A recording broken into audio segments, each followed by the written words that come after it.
नवाबगंज के रीवा गांव में पति और सास को थप्पड़ मारने का वायरल वीडियो चर्चा में है।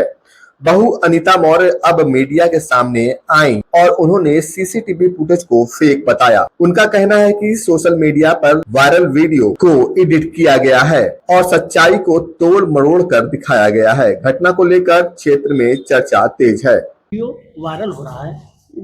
उस वीडियो में आपने अपने सास को, अपने पति को क्यों मारा, क्या है?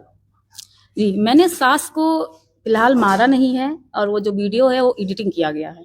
हमारे हस्बैंड वाइफ में तो ऐसे छोटे मोटे झगड़े चलते रहते हैं और वो कोई मारपीट वाली उस टाइम पे इतना वो वाला नहीं था। बाकी मारपीट भी हमारी हो जाती है हम दोनों की। कितने साल शादी हुई है? अभी 1 साल हुई है शादी की मेरी, और 1 साल में हम दोनों हस्बैंड वाइफ बहुत ही खुश और मस्त लाइफ जी रहे थे। ऐसा बाकी घर से हमारा इतना, मेरा मतलब हस्बैंड का तो है ही है, मेरा इतना कुछ लेना देना नहीं था, क्योंकि पहले से ही हमारी ननद की वजह से मेरे घर में बहुत बवाल हो चुका है। उस दिन क्या हुआ? ऐसा कौन जैसी बात हो गई घर में कि आपने अच्छा, उस दिन हाँ, उस दिन ये हुआ कि हम सुबह सुबह 24 तारीख को आए और मुझे बिल्कुल नहीं पता था कि घर में क्या है, होने वाला है क्या नहीं होने वाला है। उस दिन आए, हम दोनों में बातचीत हो रही थी हस्बैंड वाइफ में, और घर में भी लोग थे जो सास ससुर और देवर, ये सब लोग थे।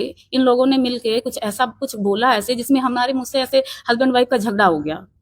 हाँ, हम दोनों का झगड़ा हुआ तो उसमें अब वो नहीं देख पाए घर वालों के सामने कि हमने उनको बोल दिया, तो बर्दाश्त नहीं हुआ उन्होंने। हाँ, और ये सीसीटीवी कैमरे का तो कुछ पता ही नहीं था बिल्कुल भी। ये तो वीडियो वायरल होने के बाद मुझे पता चला कि हमारे घर में सीसीटीवी कैमरा लगा, वो भी हिडन। पहले जानकारी नहीं? बिल्कुल भी नहीं थी मुझे जानकारी। पति ने नहीं बताया कि अगर कोई हरकत करोगी तो हाँ, बिल्कुल नहीं बताया, उन्होंने बिल्कुल नहीं बताया। उनको पता तो रहा ही होगा, जाहिर सी बात है, तभी तो ये सारी प्री प्लानिंग की गई मेरे साथ। वरना मुझे भी पता होता तो मैं भी चुपचाप बैठी होती, मैं क्यों बोलने जाती। और मुझे इतना उकसाया गया, मेरा किचन पूरा बंद कर दिया गया, खाने पीने के सामान सारे हटा दिए गए।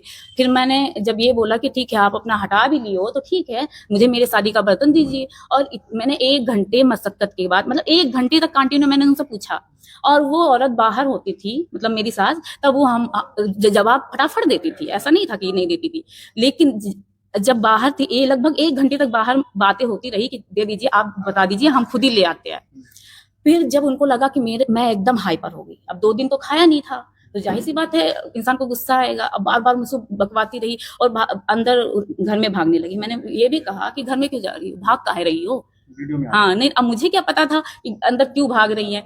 अंदर घर में भाग रही थी, फिर अंदर जाके जहाँ पे कैमरा लगा था वहीं पे आके वो बैठ गई आराम से।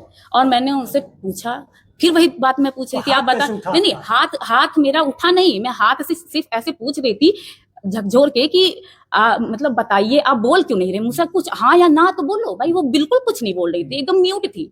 अब वो चीजें हमारा एडिट करके थप्पड़ मारने वाला बना दिया गया, और इसकी वजह से समाज में हमारी इतनी इंसल्ट हुई। लोग पूछते हैं, मतलब मेंटली टॉर्चर किया गया मुझे। अब ये चीज हम ये चाहते हैं कि अगर हम गलत हैं तो वो लोग क्यों छुपे बैठे हैं, अगर हम गलत हैं तो घर छोड़ के वो लोग क्यों भागे हैं, फोन नंबर बंद किए हुए हैं और कहीं से भी कोई कांटेक्ट नहीं, घर में ताला लगा है, क्यों भागे हुए हैं? गलत तो मैं हूं ना लोगों की नजरों में। थाने में मामला कैसे?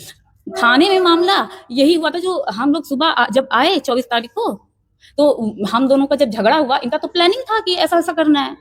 झगड़ा हो गया बहुत ओवर, घर में भी मतलब सबने बोला। अब हम लोगों को, दिन में तो सब ठीक था, नाइट में जो भी हुआ है, रात में बहुत ही ओवर हो गया। हमारे ससुराल में किसने कॉल किया पुलिस को ये मुझे नहीं पता, पुलिस आई और मैंने भी किया था 112 पे, तो किसके कहने पे आई ये मुझे नहीं पता। अब वो आने के बाद हमने बताया कि हमको रिपोर्ट करवाना है, एफआईआर दर्ज करवाना है, ये फालतूगिरी हमारे साथ कर रहे हैं। लेकिन इन लोगों ने ये किया, हस्बैंड ने कहा, और वो क्या नाम है, देवर मेरा दुर्गेश मौर्य, वो बार बार गालियां दिए जा रहा था। और बाकी बाहर बहुत सारे लोग थे, ऐसा नहीं था कि वो अकेली, मतलब हम फैमिली ही थे। अब वो गालियां दिए जा रहा था, मैंने कहा देखिए अपने भाई को चुपचाप समझा लीजिए, और हम दोनों में इसी बात का और भी झगड़ा हो गया।